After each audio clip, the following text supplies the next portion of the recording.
Surat CCTV wiring કરતી વખતે 26 વર્ષના યુવકનું રહસ્યમય મોત. મહાવીર હોસ્પિટલ નજીક એક બંગલાના રૂમમાં એનવીઆર અને સીસીટીવી વાયરિંગનું કામ કરતી વખતે 26 વર્ષીય બ્રિજેશ કુમાર નિષાદ અચાનક નીચે ફસડાઈ પડ્યો હતો.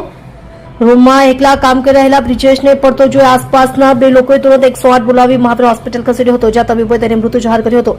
મૃતકના પિતાનો આરોપ, બંગલામાં ટેબલ પર ચડીને સીસીટીવી કેમેરા અને વાયરિંગનું કામ કરતી વખતે યુવકને કરંટની ઝપેટમાં આવી ગયો હોવાની આશંકા. ઘટના બાદ યુવકને તાત્કાલિક સારવાર માટે હોસ્પિટલ ખસેડાયો હતો, જ્યાં ફરજ પરના તબીબોએ તેને મૃત જાહેર કરતા પરિવારમાં ભારે આક્રંદ. છેલ્લા 3 વર્ષથી ઇલેક્ટ્રિક કામ કરતા એકના એક કમાવ દીકરાના અકાળે અવસાનથી લાચાર પિતાએ વળતર મેળવવા ગુહાર લગાવી. એનું નામ દુષ્યંત દિનેશભાઈ પટેલ. એ છોકરાને શું નામ છે ને શું કામ કરતો હતો, શું ઘટના બની છે? એ છોકરાનું નામ છે બ્રિજેશ કુમાર નિષાદ. છોકરાનું ઇલેક્ટ્રિકનું કામ હતું. ઘટનામાં સીસીટીવી નું કેમેરાનું વાયરિંગ કરતો હતો.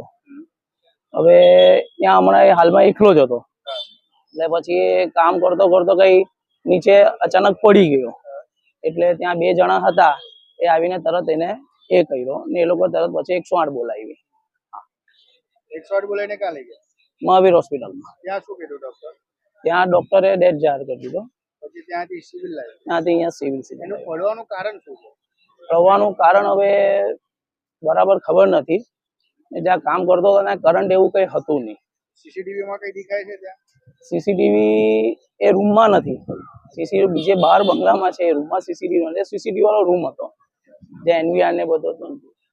કંઈક તો લાગ્યું હશે ને કે પડી કેવી રીતે ગયો? છોકરાની ઉંમર શું છે? 26 વર્ષ. 26 વર્ષ પડ્યો કેવી? એ હવે ખબર નથી.